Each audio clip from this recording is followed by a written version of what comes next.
comparison is the thief of joy. And I looking back, if I could wear my pumps and get into a Marty McFly time machine and go back to the 90s, I would maybe say, like, hey, it doesn't matter how good that guy is at soccer.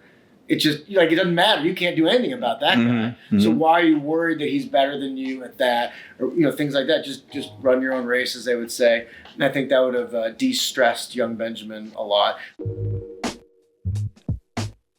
Well, thank you for joining us for the Rundown with Rene Knott. We have got a special guest, a person that everybody in the world of sports in St. Louis clearly knows because you probably read his articles all the time. I'm talking about the one and only Ben Hochman. But yeah, while he is a sports guy, you're going to learn a whole lot more about him in this one today. You're going to learn the fact that, he can sing, what his favorite hamburgers are, and why he wears retro tennis shoes, the pumps. They go all the way back to the 90s. Well, Ben Hochman, welcome to the Rundown with Rene Knott. Appreciate you being here. Thanks for having me. Well, let's start first of all with going way back to the pumps. Oh, yeah. I mean, wow. Can you jump with them? I need every bit of help I can get in regards to jumping in basketball. These actually don't help me, though. I'm really helpless. But yeah, I mean, I'm a big fan of 80s, 90s sports culture, TV culture, movie culture. And these were such a big deal in my life when they came out. And D. Brown, the dunk contest. Oh, yeah. Now, all these years later, 36 years later, still rocking them. Still rocking them. Was it a better time in life when you think about the early days, the 80s, the 90s, compared to where we are right now in 2026? Well, what does Andy Bernard say on the TV show The Office? You wish someone would tell you you're in the good old days when they're happening. But I mean, I try to be as present as possible and find as much fun as I can in whatever year or era I'm in. But yeah, the world is obviously just a tad different, a tad more intense. Just a little bit, yeah. Speaking of the world being different, and you and I were having this conversation before we got started, the world seems very different right now for St. Louis sports fans. We're used to winning. We're used to always being in the championship hunt. And now we're just trying to get from day to day without, losing all of our hair. It's really weird that all three pro teams had terrible years the same year, counting St. Louis City SC. The Blues are so bad. So when they were bad early in 2018-19, people were like, #lose for Hughes. Wow. Because he was the number one overall pick, Jack Hughes. So just keep losing and maybe we'll get Hughes. So I've been trying unsuccessfully to get, and it's similar, it just rolls right off the tongue. We're not going to win a for McKenna. That's what I'm trying to get going. Gavin McKenna. That's a long bumper sticker. Yeah. Very similar. So the Blues are frustrating. The Cardinals are rebuilding. We didn't think we'd ever see that in our lifetime. City SC got a new coach, a new general manager. So there's a lot of frustration and. Like we were talking about before the show, the fans kind of have to reevaluate how much passion and also money do they want to invest in their teams. But if the fans pull back on their passion, pull back on their demand, does this turn around? Isn't it up to the fans in many ways to keep the pressure on the team? Folks didn't show up last season for the Cardinals. Right. Isn't it important that the fan kind of voices their opinion in the best way they can? It's a great point, but then it comes down to, does the fan not go to say, hey, DeWitts, I'm mad? Or does the fan go because, hey, I've got one life to live and it's a beautiful Sunday afternoon. True enough. The Cardinals are playing the Cubs and I like cold beer. I like cold beer. Good reason to go. Good reason to go. When you look at where the Cardinals are and the fact that ticket prices are the way they are, you just talked about, it's a great day, let's go to a Cardinals game. But don't you have to weigh in who do I really want to go see that's wearing a Cardinals jersey, what the cost is going to be, all the other things I got to do to get through it. Oh, just forget it. I'll stay home. Sure. And TVs have never been bigger and brighter in your own home. And the beer, the aforementioned beer, is free at your house, if you will. But for me, and I'm a baseball romantic, I will admit, I mean, there is something about going to the ballpark, even if your team is as bad as the White Sox, let alone the Cardinals. That was for your producer. He's not in the room right now, but we'll play it back. Like Hochman. But there's something about the experience of going to the ballpark, the organ playing, the smells, the sounds, the sights, the history. Again, I'm a romantic, but you see the flags. The Bob Gibson won the World Series 64, 67. You see the David Freese flag 2011, the memories. you don't want to miss out on that necessarily. True. So yeah, it's. I say go to the ball game. I think I think the Cardinals were going to rebuild anyway this year, even if they had more fans. The reality was they had fallen behind in their development of minor league players and putting money into technology. So they needed a change. But the fact that the fans didn't come last year the way they had, even in the 2 previous years when the team was bad, also did make a statement. You talk about the history, the pageantry, and the players who've come before. As you look at the sports scene, not just for the Cardinals, but in St. Louis in general, is there someone that stands out to you that you think that in 10 years, people will remember this guy, they're going to talk about this guy? It's got to be Mason Wynn. I mean, he's 23 now, and he just won the Gold Glove at shortstop, the most difficult defensive position, and he dazzles. And the fact that we're in this town of all the towns, and Ozzie Smith, the greatest defensive shortstop of all time, won double-digit Gold Gloves at that position, and now we've got Mason Wynn doing it, and his arm, he throws the ball literally 100 miles per hour from shortstop. He's a spectacle, and he plays hard, and he loves the city, and he's kind of he's a cool guy. Don't get me wrong, but he can kind of be like a goof too. So there's something, there's that. I mean, there's so much to like with Mason Wynn, and the team believes he's only going to get better as a hitter. So I'm not saying this is the next Ozzie Smith or anything. Yeah. But gosh, in real time, we're seeing literally the best defensive shortstop of our time. All right, but don't you think it's going to take more than just one player to turn it? Like, you need a pitcher. And this is why when I talk about the Cardinals, it's like, who leads this team? Who's the person that you think, I got to go see them today? Now, of course, I'm probably spoiled because when I came to St. Louis, Yachty, Pujols, Chris Carpenter, Matt Carpenter, the list goes on and on and on. Every night there was some reason to be at the ballpark because something magical could happen, like you said before. But you also knew that the chances were greater that something magical was going to happen. Yeah.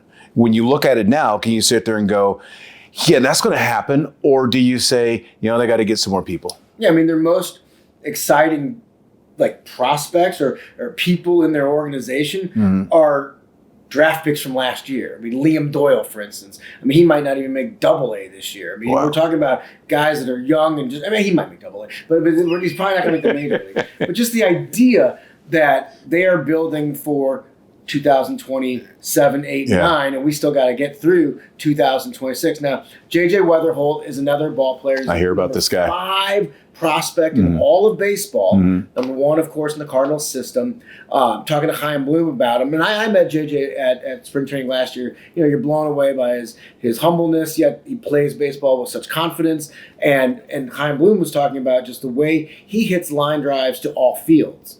It really is like a beautiful thing to watch him hit. And Chaim said he hasn't seen a young player do that to that level in his career in baseball. So, yeah, I mean, I'm not saying he's the next Pete Rose or what have you, but I think they're going to have a pretty good hitters on their hands. But it's not like basketball where you just get 2 superstars. And I'm not saying they're superstars, but 2 marquee players and you're good to go, at least to make the playoffs.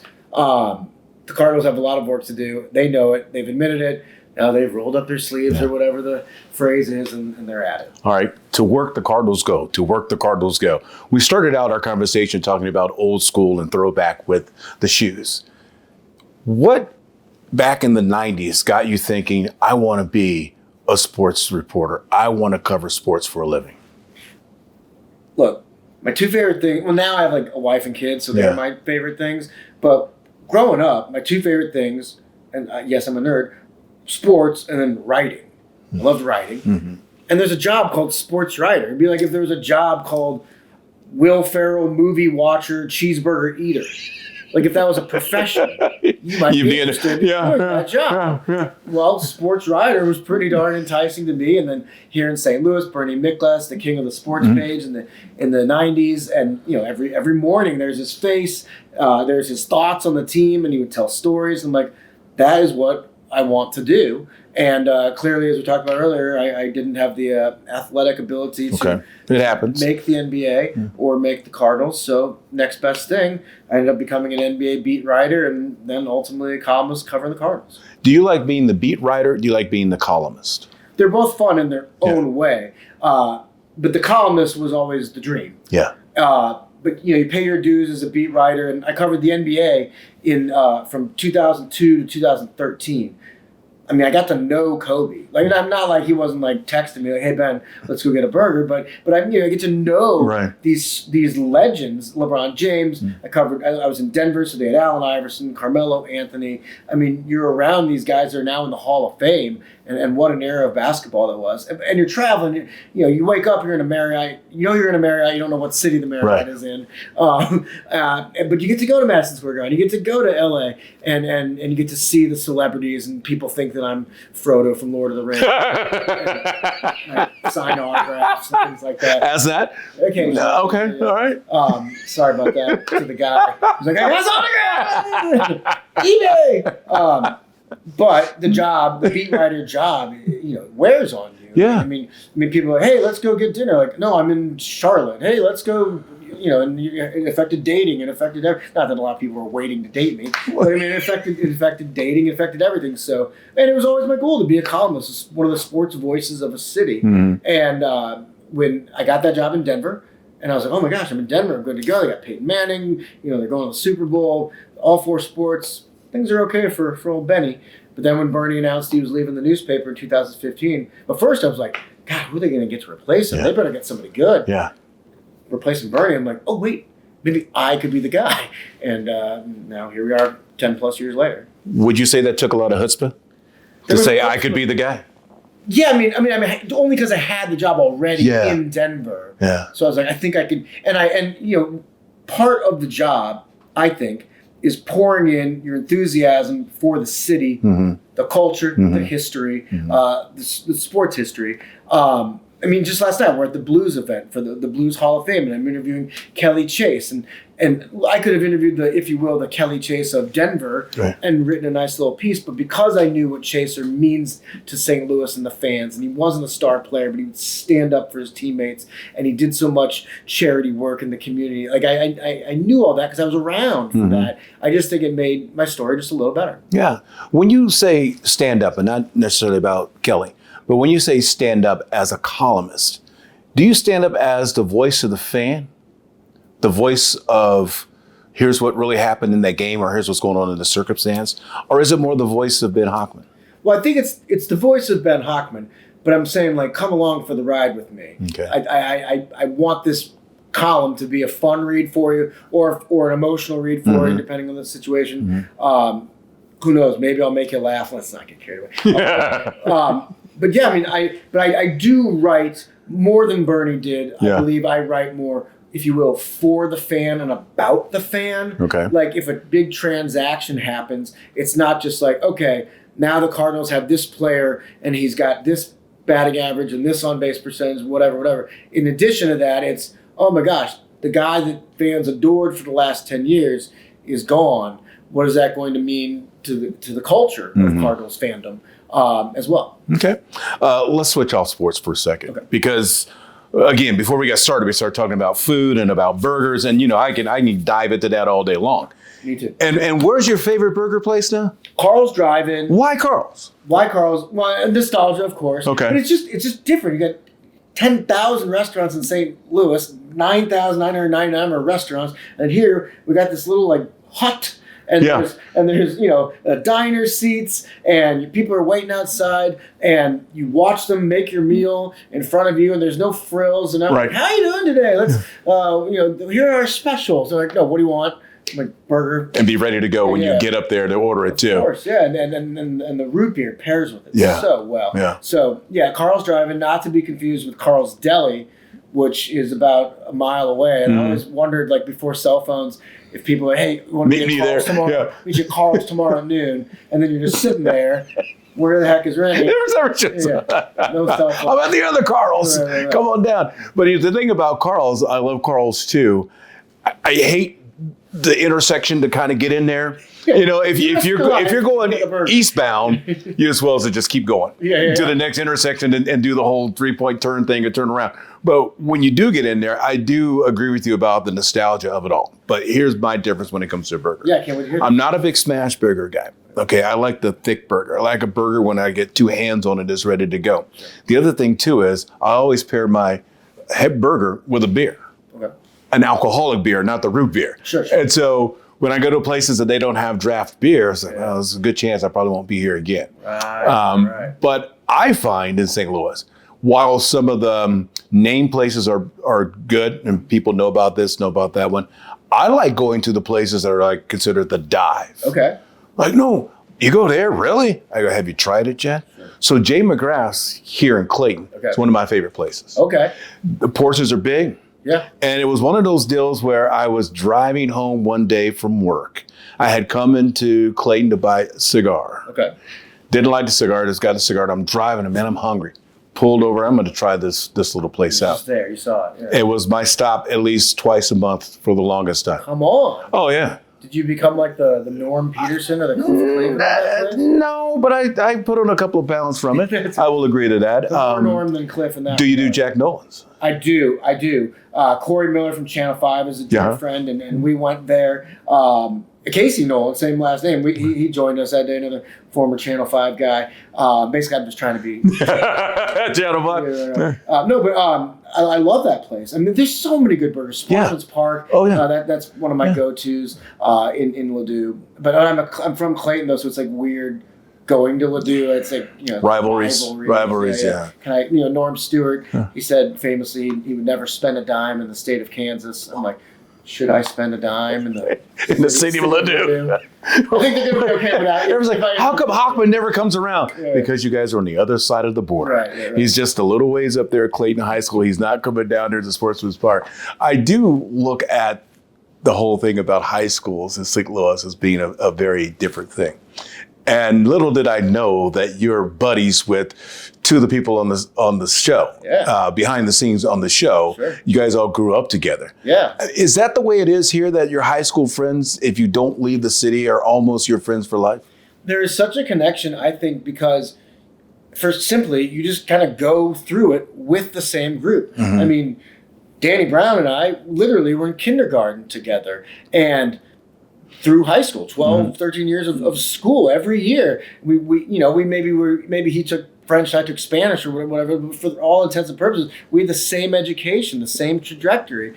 And I think back a lot to, I get nostalgic about that kindergarten class, that idea that like we all started at the same spot, and then we went through it together, and then we blossomed in the way we did. Now my daughter, my oldest kid, is a kindergartner. Yeah. And I'm thinking, wow, I wonder if she's going to know these kids in 40 years. What's crazy about that is I can't think of anybody from my kindergarten class. I don't remember the teacher. I remember first grade was the first time I had a crush on a girl. Okay. I do remember her name, Desiree. You know her last name and her location? No. And I throw it out there on social media. I've been married for 38 years and want that to continue. So I won't be reaching out to anybody now. When you look at that class and what has become of the people who are in it, do you look at your own life and go, man, at that time, who knew that I would ever become this person? Or at what point in your life did you figure out that this is the guy I want to become? Well, I mean, I always like to say I was a late bloomer in regards to confidence. Others will say, Benjamin, we're still waiting for you to bloom. Or grow taller. No, I mean, like any young person, you're always trying to find yourself. And I think the thing I always tell people is, and it's an obvious statement, people say it all the time, comparison is the thief of joy. And I looking back, if I could wear my pumps and get into a Marty McFly time machine and go back to the 90s, I would maybe say, like, hey, it doesn't matter how good that guy is at soccer.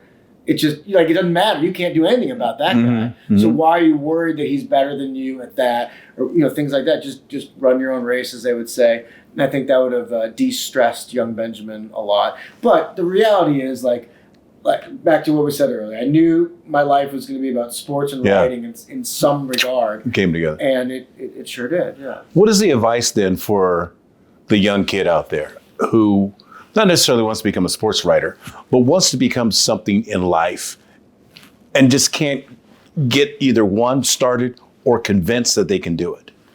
First of all, you have to flip it. Be like, I'm going to do it. It's going to be a heck of a journey, and there's going to be setbacks, but I believe that I can do it. Because if you don't have belief in yourself, if you will. Who else is going to believe you, and what have you? And then the reality is, it comes down to reps in what you're working on. If you're a writer, you just gotta keep writing. And you can't, I'll meet some of these kids and they're like, oh yeah, I was so happy that article I wrote a month ago for the University of Missouri, this or that. I'm like, all right, well, what about the following 29 days? Did you write awesome things those days too? Like, I know I just said comparison is the thief of joy and run your own race, but there's a you at every college, or there's a you at every high school. Exactly. And so I'm literally talking about that. But the reality is, like, if you want to be great at something, it's just not going to be handed to you. Or if you are handed it because of whatever connection you have, you're probably not going to be great at it because you haven't worked towards it. So you have to put in the reps. I tell kids all the time memories of the fraternity house. I went to Mizzou for journalism, and I had a huge story I was writing, and it was Thursday night, and the beers were 25 cents at Harpo's, and everyone's going, and I'm like, I have to write this big article. And they're like, I don't get it. Like, could you do it tomorrow? I'm like, well, it's going to be in the newspaper. I have to write it for the newspaper. Anyway, I'll never forget. Like, I was my gateway computer, the size of a Buick, and typing the mouse, and it's 2 a.m. or 1 a.m., whatever time it was, and I could hear my buddies like coming up from the bar, happy, but I'm like, I'm glad I stayed, and that article, that particular one, ended up being a big one in my career that I used to send to the New Orleans Times-Picayune, and because of that, I was hired there as an intern in 2002, and so I mean, just because you think you're good at something doesn't mean you're automatically going to be great at something. Wow. You have to force yourself and challenge yourself to do so. Great advice. Great advice. How much does being a girl dad challenge you these days? Wow. A lot, depending on the day. Yeah. I love being a dad. It's so fun, and my daughter is so amazing in so many ways. But, she's 5 years old, but she acts like she's 15 sometimes. Oh yeah. She's very confident. Forget, I'm talking about how I got to find confidence. She's confident right now. Like she's 5. But my wife and I work together, and it's just been such an amazing ride so far. And the fact that now she's in kindergarten, and I have memories of kindergarten. Apparently you don't, but I'm a little older than you. Yeah, that's true. That's right, though, first grade for you. But I have memories of kindergarten, like clear ones. Like I said, Danny Brown and Kathleen Wack and Stephanie Sanger, and I can name all in class. And we had Miss Burgess and Miss Beaver, and we sang songs with the President's song. We knew all the presidents, and of course we knew all the colors. I could literally sing you songs from 1986 right now. I won't do it only because my voice is just good. I got you. Though Jared Boyd, another Clayton alum and friend of your show, he and I were in the choir together.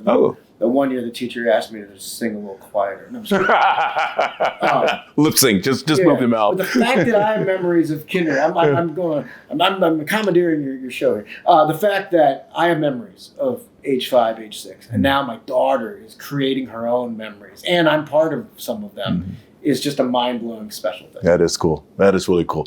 And I'm a girl dad too, but my daughter's 30. Okay. But she's a kindergarten teacher. Oh, come on. How about that? Oh, she's in it. she will be the teacher that hopefully the kids remember down the line. Yeah. That will be great. This has been enlightening. It has been fun, and it's been a tremendous walk down memory lane with you. And I think the best way to go out on a podcast like this is to go out in song. Oh. So let's because I don't remember the presidents, and if you're talking about the presidents in, what is it, 1990, 89, 88? I was in Reagan. Yes, yeah. So there wasn't that many presidents at that time compared to what the kids have to sing now. So give us a little bit of that. George Washington, John Adams, Thomas Jefferson, James Madison, James Monroe, John Quincy Adams, Andrew Jackson, Martin Van Buren. It was too high for me. William Henry Harrison, John Tyler, James Oxbow, Zachary Taylor, Millard Fillmore, Franklin Pierce, James Buchanan, Abraham Lincoln, Andrew Johnson, and so on. And so on and so forth. In trivia night. So who was the president? You sing the whole song to get there. Yeah. I will say this. I now know why you were the quiet one that's quiet. Ben, thank you so much. Great Appreciate you. As always.